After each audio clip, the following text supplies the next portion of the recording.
The dust clouds appeared on the horizon just after noon, rolling across the prairie like a brown wave beneath the scorching Nevada sun.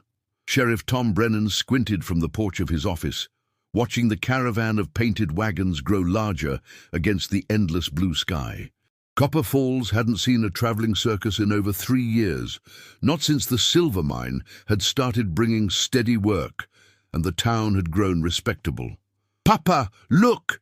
His 16-year-old daughter Sarah burst through the door, her auburn hair catching the sunlight as she pointed excitedly toward the approaching spectacle. "It's really them, the Celestial Brothers Circus." Tom smiled, despite his reservations. Sarah had been talking about nothing else since the handbills had appeared around town a week ago. After losing her mother to consumption 2 winters back, any spark of joy in his daughter's eyes was precious to him.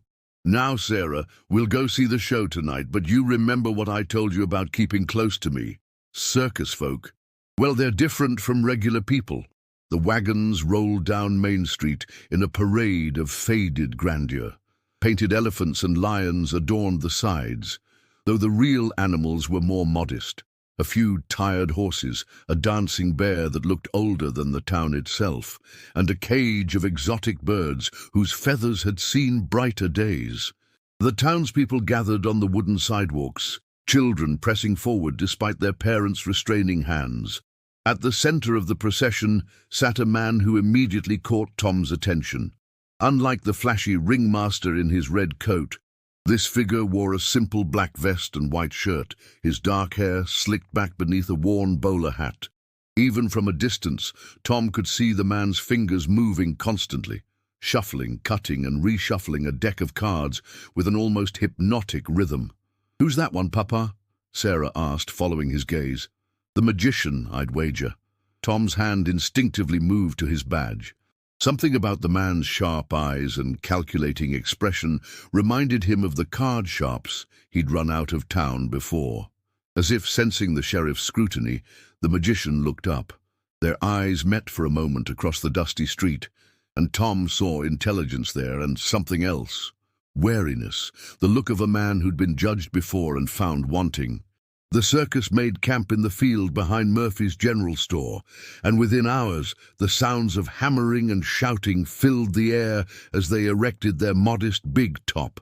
By evening, the entire population of Copper Falls seemed to have gathered for the show. Tom and Sarah took seats on the rough wooden benches as the performance began.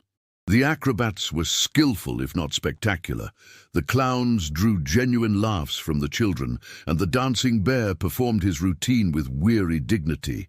But when the magician took center stage, the atmosphere in the tent shifted.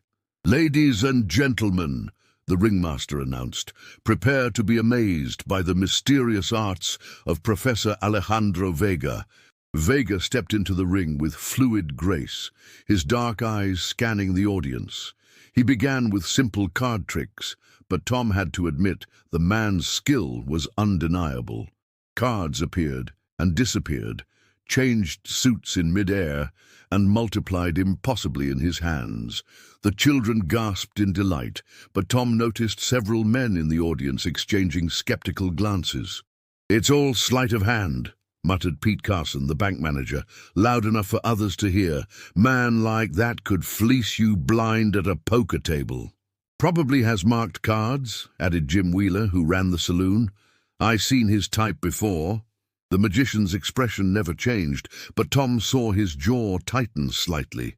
Vega continued his performance, producing coins from behind children's ears and making silk scarves dance through the air. But the seed of suspicion had been planted.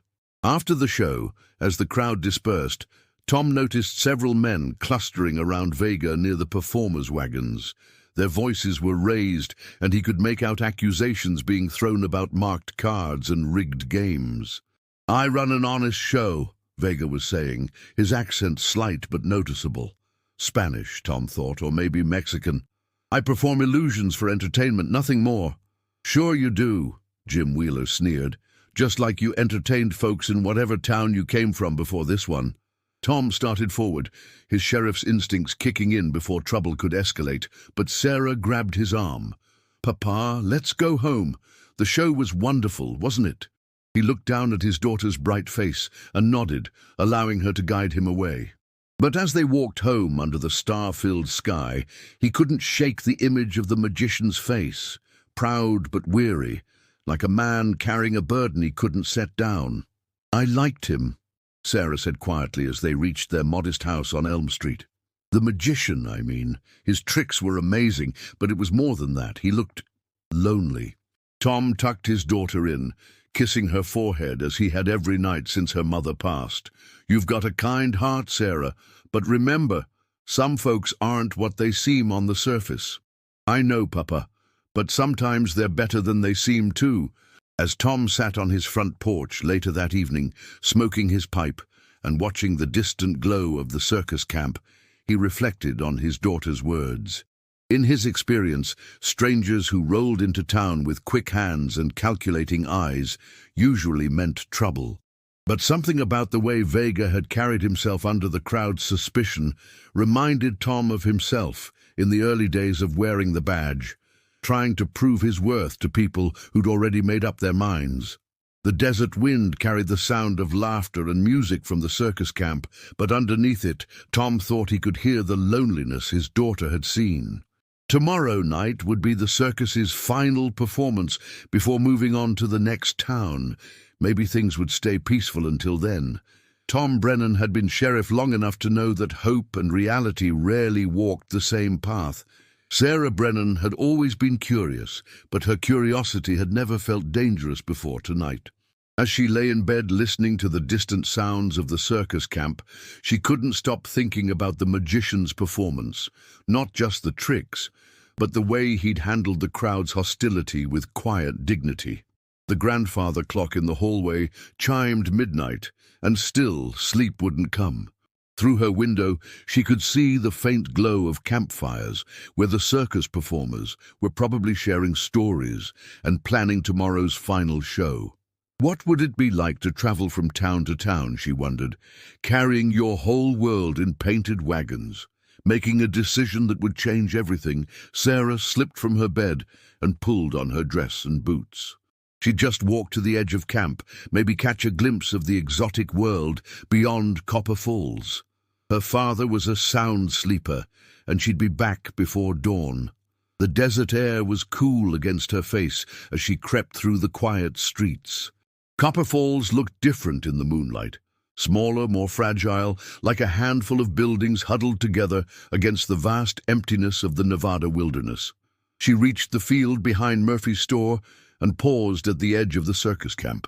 Lanterns flickered between the wagons like fallen stars. She could hear low voices speaking in different languages, the Romanian of the acrobats, the German of the strongman, and another language she couldn't identify. The smell of coffee and wood smoke mixed with the exotic scents of the animals. "You shouldn't be here alone." Sarah spun around, her heart hammering. Professor Vega stood behind her, no longer wearing his performance clothes. In his simple white shirt and dark trousers, he looked younger, less mysterious. I couldn't sleep," she stammered. "I wanted to see what it's like to live in a different world." His smile was gentle, not mocking. "I understand. I felt the same way when I was your age, watching traveling shows in my village." "Where was that?" "Mexico, a small town not unlike this one, actually." He gestured toward a nearby wagon. "Would you like some coffee? I promise it's nothing stronger. I don't drink when we have shows to perform." Against every lesson her father had taught her about strangers, Sarah found herself nodding. There was something about Vega's manner that put her at ease, a formal courtesy that reminded her of the Mexican vaqueros who sometimes passed through town. They sat on wooden crates beside his wagon, and Vega poured coffee from a battered pot into 2 tin cups. The brew was strong and bitter, but Sarah sipped it anyway, feeling very grown up. "Why do they call you a cheat?" she asked suddenly, then blushed at her own boldness. Vega was quiet for a long moment, staring into the fire. Because I'm good at what I do, and people fear what they don't understand. My tricks look like real magic to them, so they assume I must be using that skill to cheat them in other ways. But you're not. No. I learned sleight of hand from my grandfather, who learned it from traveling performers just like these. It's an art, not a weapon. And he demonstrated, making a silver dollar appear and disappear between his fingers, though I suppose any skill can become a weapon if you choose to use it that way. Have you ever used it to cheat, I mean? Another long pause. Once, when I was very young and very hungry, I cheated at cards to buy food. His voice carried shame. The man I cheated had a family too.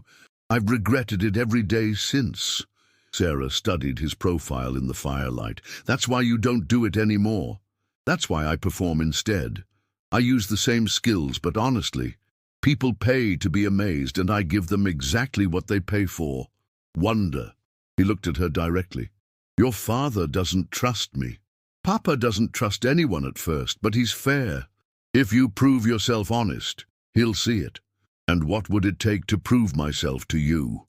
The question caught Sarah off guard. She realized she already trusted him, though she couldn't explain why. I think you already have. They talked for another hour, about traveling, about the loneliness of always being an outsider, about the way sunset looked different from place to place, but somehow always the same. Finally, Vega walked her to the edge of camp. You should go home now. Your father will worry if he finds you gone. Will I see you again? After tomorrow's show, I mean? Perhaps. The world is smaller than it seems sometimes. Sarah hurried home through the empty streets, her mind full of stories and possibilities. She slipped through the front door just as the first pale light of dawn touched the eastern hills. But she never made it to her room. Tom Brennan woke to sunlight streaming through his bedroom window and the sound of Mrs. Patterson's voice calling urgently from the front yard. Sheriff! Sheriff Brennan! Come quick! Tom pulled on his pants and stumbled to the door, immediately alert. Mrs. Patterson stood in his yard with several other townspeople, their faces grave. What's the trouble, ma'am? It's Sarah, Sheriff. She's gone. The words hit Tom like a physical blow. He rushed to Sarah's room, finding the bed empty, her nightgown laid out but never worn. Her day dress was missing, along with her boots. When did you last see her? He asked Mrs. Patterson, forcing his voice to stay calm. Yesterday evening, walking home from the circus with you. But this morning when I went to gather eggs, I saw her bedroom window standing open. That's not like Sarah. Tom's mind raced through possibilities, each one worse than the last. Wild animals, though cougars rarely came this close to town. Kidnappers, though Copper Falls had little worth stealing. Or the circus, Jim Wheeler said, voicing Tom's darkest fear. Sheriff, you don't suppose... Form a search party, Tom ordered, his sheriff's training taking over while his heart screamed in panic. Check every building in town first. If she's not here, we expand the search. But even as the men scattered to look, Tom knew where he had to go first. His hands shook as he strapped on his gun belt and headed for the circus camp, dreading what he might find. The camp was busy with morning preparations when Tom arrived, but the activity stopped as soon as the performers saw his face. The ringmaster, a portly man named Morrison, approached with obvious concern. Sheriff, what's wrong? My daughter's missing. Sarah Brennan, 16 years old, auburn hair. Have any of you seen her? Morrison's face went pale. Missing? Since when? Sometime last night. Tom's eyes swept the camp looking for any sign of his daughter. I need to search your wagons. Of course, of course. Boys, help the sheriff look anywhere he needs to. The search was thorough but fruitless. No sign of Sarah in any of the wagons. No evidence she'd been there at all. But when Tom reached the magician's wagon, Vega was nowhere to be found. Where's your magician? Tom demanded. Morrison looked confused. Alejandro? He left early this morning. Said he needed to practice a new routine in private. When exactly? Just before dawn, I think. Why? You don't suspect... Tom was already running toward his horse. If Vega had taken Sarah, he couldn't have gotten far on foot. But which direction? The desert stretched endlessly in all directions, offering 1,000 places to hide.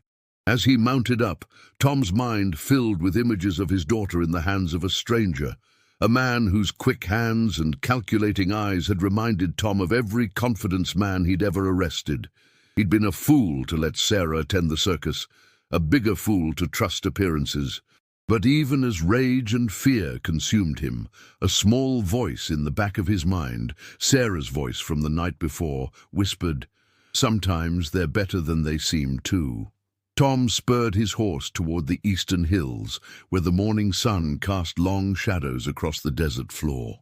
He had to find his daughter before those shadows grew short again. Because in the unforgiving landscape of the Nevada desert, nightfall could mean death. And somewhere out there, Sarah Brennan was alone with a man the whole town called a cheat.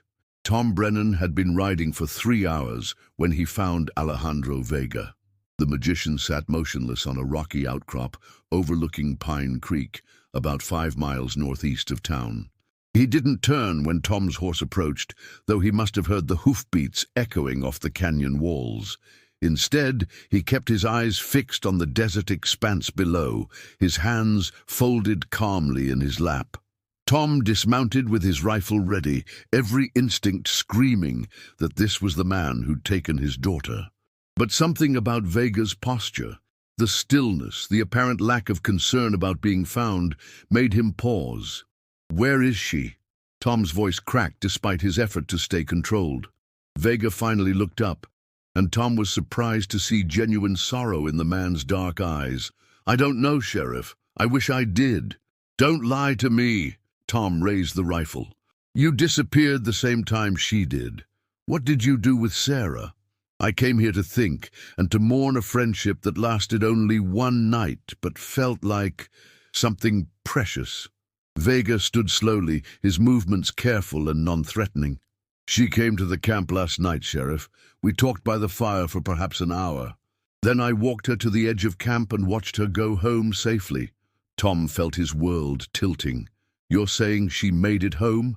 "I watched her reach your street. She was safe when I last saw her." Vega's accent grew thicker with emotion. "This morning, Morrison told me she was missing. I came here because I needed to understand how this could happen. If what you're saying is true, it is. I swear it on my grandfather's grave." Vega pulled something from his pocket, a silver dollar, the same one he'd made appear and disappear the night before. "She dropped this by the fire. I was going to return it after tonight's performance." Tom stared at the coin, his mind racing. If Sarah had made it home, then something else had happened. But what? And when? "Help me think this through," Vega said quietly. "You know your daughter better than anyone. Where would she go? What would make her leave her room again after she'd safely returned home?" The question cut through Tom's fear and anger like cold water. Sarah was headstrong, yes, but not reckless. If she'd left the house a second time, she'd have had a reason. A good reason in her mind. "She heard something," Tom said suddenly, "or saw something. Sarah's curious about everything, but she's also brave. If she thought someone needed help, then she would help. Consequences be damned." Vega nodded. "I saw that in her last night. A kind heart that acts before it thinks." Tom looked at the magician with new eyes. The man's concern seemed genuine, and his explanation fit Sarah's character perfectly. More importantly, Tom realized he needed help, and Vega had skills he didn't. "You can track?" Tom asked. "Some. But more than that, I can read signs others miss. It's part of the training, observation, deduction, seeing what people try to hide." Vega gestured toward the town below. "If your daughter left clues about where she went, I can help you find them." Tom made a decision that went against every prejudice he'd harbored. "Then let's go. But understand this. If you're playing some kind of game with me, if this is all misdirection to hide what you really did, then you'll shoot me, and you'll be right to do it." Vega's voice was steady. "But Sheriff, every minute we spend doubting each other is a minute we're not looking for Sarah." They rode back to town together, Tom's suspicion warring with desperate hope. The search parties had found nothing. No tracks leading out of town. No witnesses who'd seen Sarah after the circus. It was as if she'd simply vanished. But Vega approached the problem differently. Instead of searching randomly, he studied Sarah's room like he was preparing for a performance. The window was left open, he observed, running his fingers along the sill. But look, no scuff marks on the wood. She didn't climb out this way. Then how? She went out the front door. The window is misdirection, meant to make us think she was taken from her room. Vega moved to Sarah's dresser, examining the items there. What's missing? Tom forced himself to inventory his daughter's possessions. Her good dress, the blue one with white lace her mother made for her. And his heart sank. Her mother's jewelry box, the small one with her wedding ring and silver brooch. She dressed carefully and took something precious. This wasn't an abduction, Sheriff. It was a deliberate choice. Vega paused. But why take valuables unless she planned to trade them for something? Tom's blood ran cold. Or someone. They hurried outside, and Vega began studying the ground around Tom's house with the intensity he'd shown performing card tricks. After several minutes, he found what he was looking for. Here, 2 sets of tracks in the dust by your back gate. Sarah's boots. I remember them from last night. And larger prints.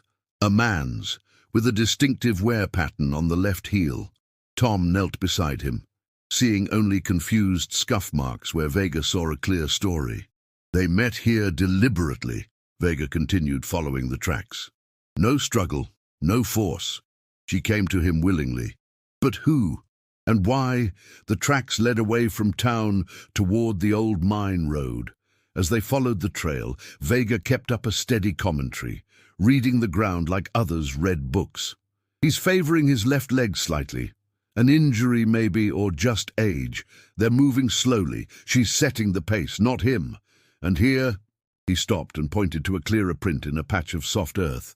The heel mark is distinctive. I've seen it before. Where? Give me a moment.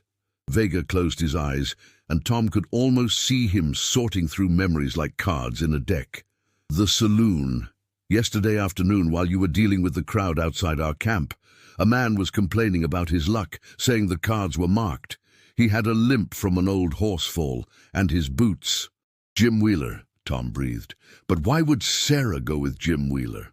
Perhaps, Vega said carefully, she didn't go with him by choice.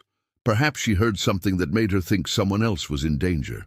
They followed the tracks up the mine road as the afternoon sun beat down mercilessly. The desert was unforgiving. Without water and shade, a person could die within hours. With each step, Tom's fear for his daughter grew. There, Vega pointed ahead to where the road curved around a cluster of boulders. Smoke. They dismounted and approached on foot. Behind the rocks, they found Wheeler's camp. A small fire, 2 horses, and a makeshift shelter rigged between the boulders. Wheeler sat with his back to them, apparently dozing in the shade. But there was no sign of Sarah. "Wheeler!"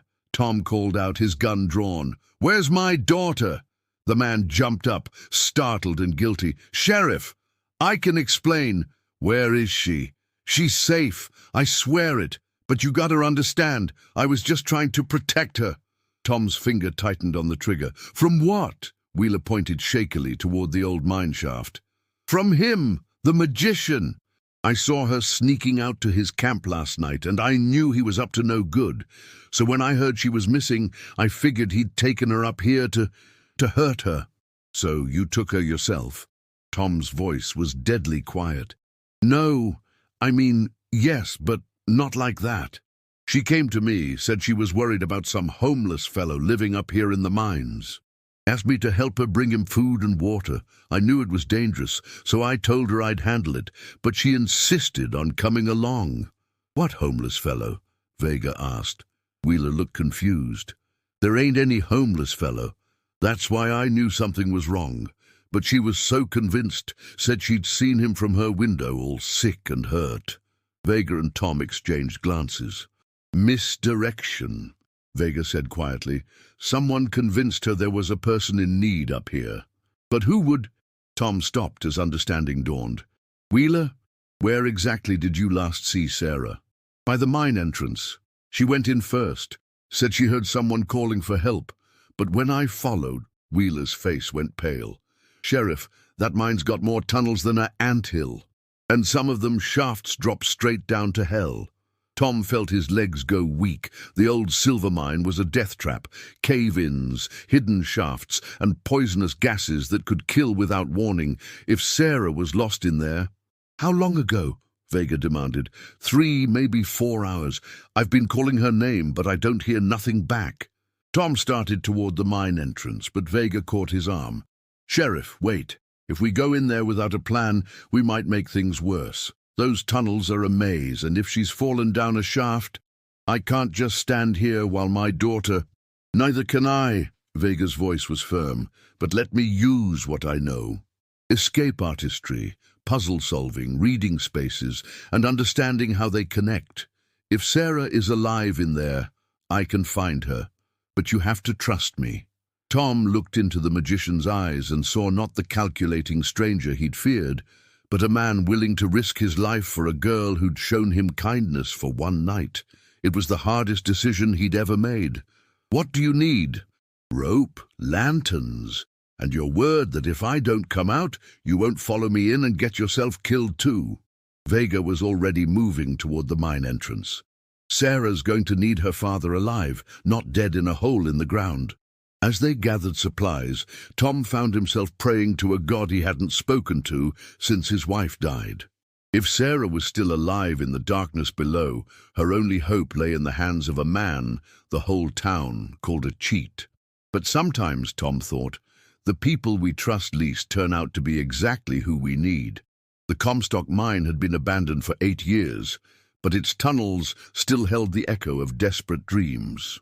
As Alejandro Vega descended into the darkness with a rope around his waist and a lantern in his hand, he could almost hear the ghostly sounds of pickaxes and dynamite that had once filled these passages with hope and heartbreak. Sarah!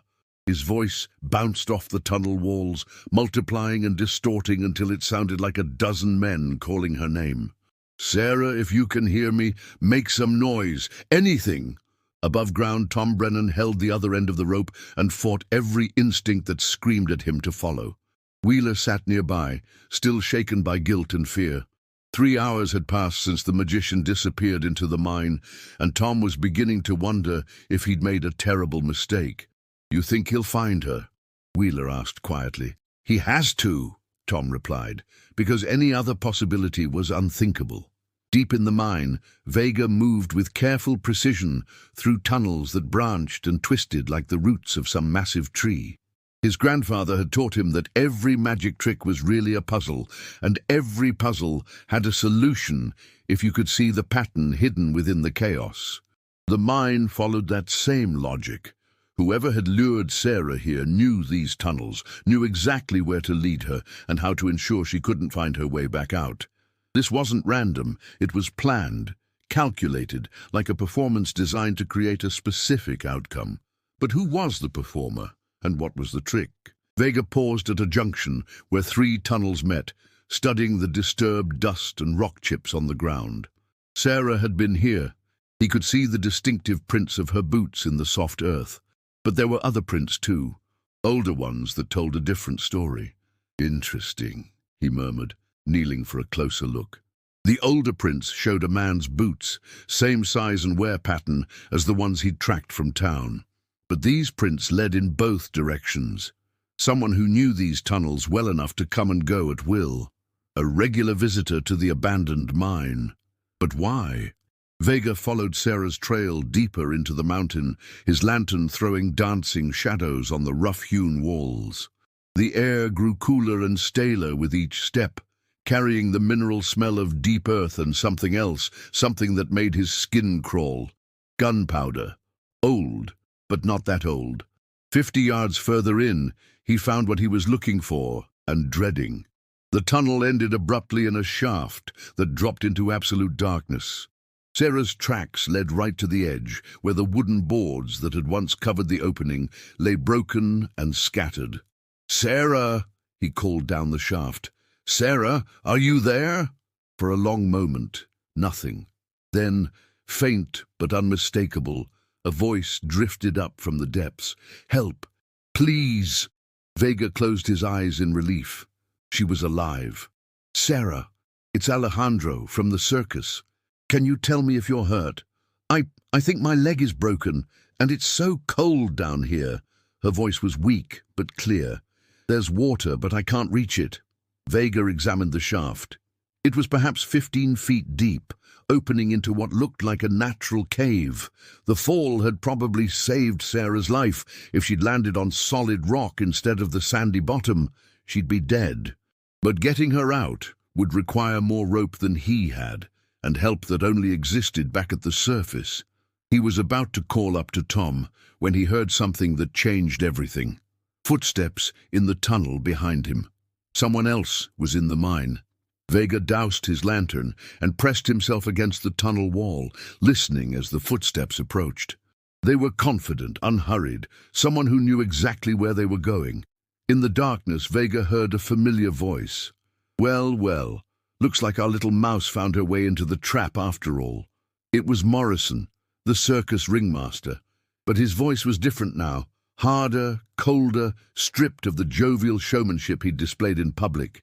Course she wasn't supposed to have company, Morrison continued, apparently talking to himself. Should have known that magician would come sniffing around. Too clever by half, that one. Vega felt pieces of the puzzle clicking into place. Morrison had been using the abandoned mine for something, hiding stolen goods, maybe, or meeting with Confederates. Sarah's curiosity had led her somewhere she wasn't supposed to be, and now Morrison was cleaning up loose ends. In the darkness below, Sarah's voice called out again, weaker now.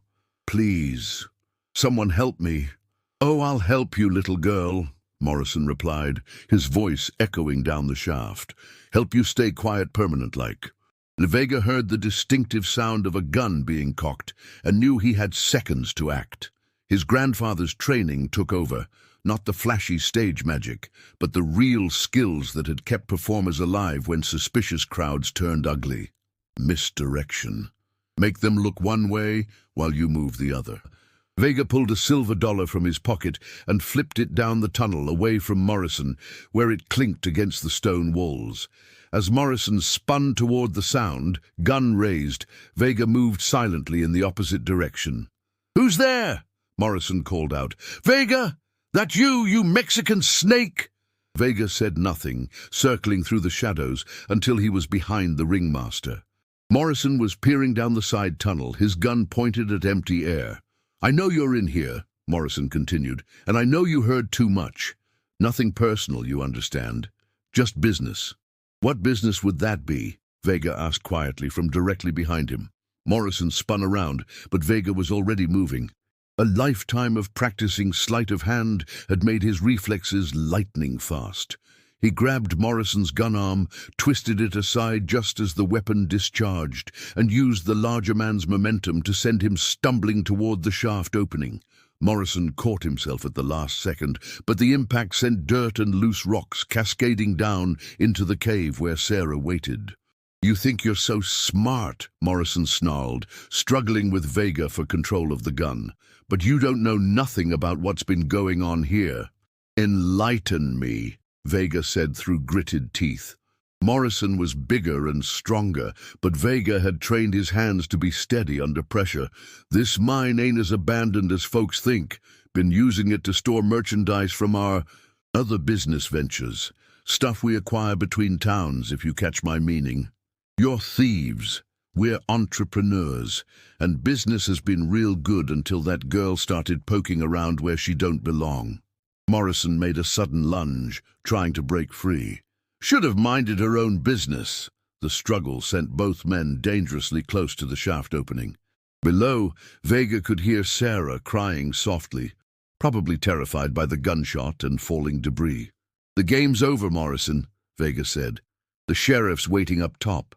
Even if you kill me, you'll never get past him." "Maybe, but I can make sure you both take dirt naps right here." Morrison made a desperate grab for a stick of old dynamite tucked into a crevice in the tunnel wall. part of his contingency plan, Vega realized, in case the mine was ever discovered. Light the fuse, collapse the tunnel, and bury all the evidence. But Morrison had forgotten who he was fighting. Vega had spent years making objects disappear from his hands faster than the eye could follow. Taking the dynamite from Morrison was almost too easy. "Looking for this?" Vega asked, holding up the explosive. Morrison's eyes went wide, then narrow. "Give me that!"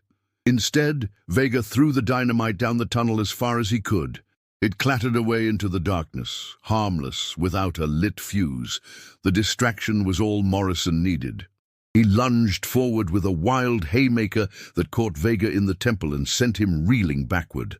For a moment, the tunnel spun around him, and he felt his feet sliding on the loose rock at the edge of the shaft. Then Morrison's hands were on his chest, pushing him toward the opening. "Should have minded your own business too, magician man." Vega fell backward into the shaft, but his reflexes saved him one more time. As he dropped, he grabbed onto the broken wooden planks at the rim, leaving him hanging 15 feet above the cave floor where Sarah waited. "Alejandro!" she called out. "Are you all right?" "I'm fine," he called back, though his arms were already starting to ache from supporting his full weight. Above him, Morrison's face appeared at the edge of the opening. "Well, ain't this convenient? 2 birds, 1 stone." Morrison began stomping on Vega's fingers, trying to break his grip. But the magician had one more trick up his sleeve, literally. The rope around his waist was still attached to Tom's end above ground, and Morrison's struggles had loosened it enough for Vega to work free. As Morrison raised his boot for another stomp, Vega gave 3 sharp tugs on the rope, the agreed-upon signal for trouble.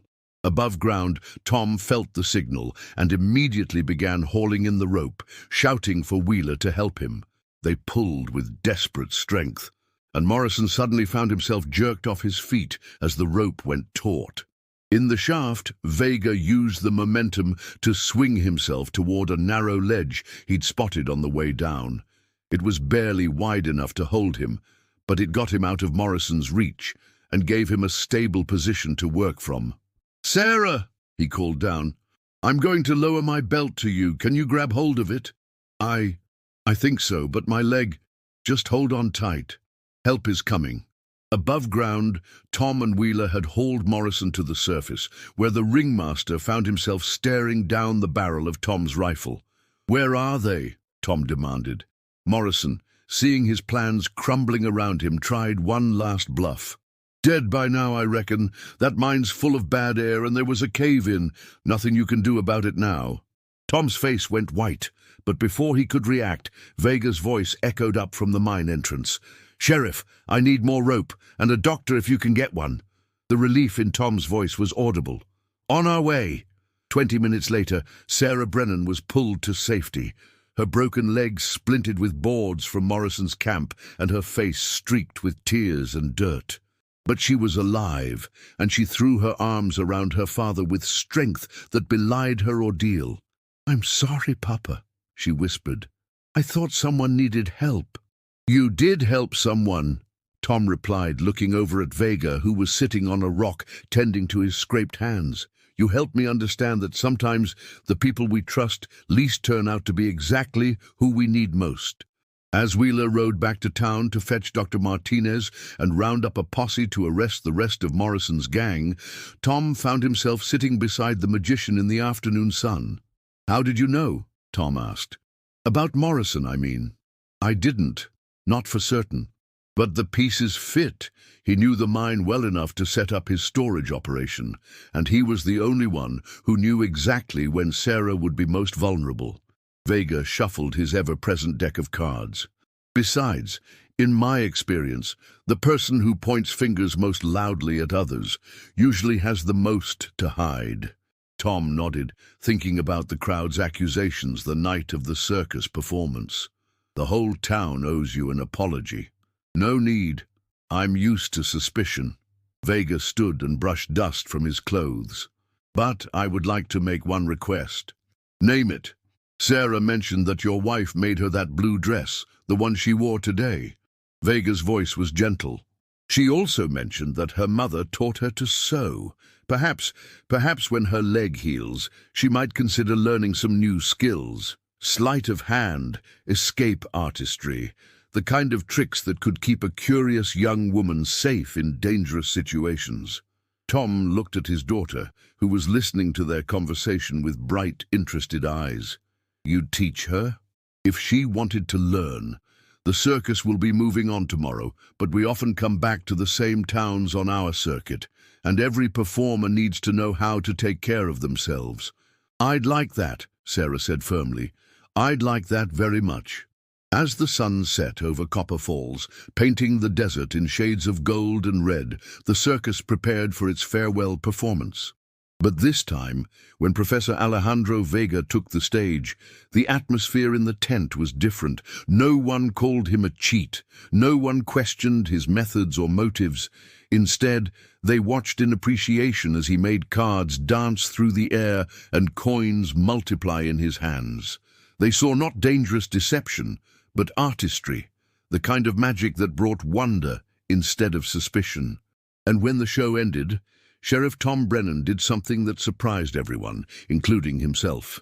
He stood up and began to applaud, followed by his daughter, then Mrs. Patterson, then the rest of the town. The applause wasn't just for the performance. It was for courage, for trust earned under the worst circumstances, and for the reminder that sometimes the most important magic isn't in the hands, it's in the heart. As the circus packed up to leave the next morning, Vega stopped by the sheriff's office one last time. "For Sarah," he said, placing a small wooden box on Tom's desk, "when she's ready to start learning." Inside the box were a deck of cards, 3 silk scarves and a silver dollar, the basic tools of a beginning magician. But there was something else, a letter addressed to Sarah in Vega's careful handwriting. Tom opened it and read, "Magic is not about deceiving people. It's about showing them that impossible things are possible if you're willing to practice, to believe, and to trust in the goodness of others. Use these tools wisely, and remember that the greatest magic is not in making things disappear, but in helping them appear when they're needed most. Your friend, Alejandro."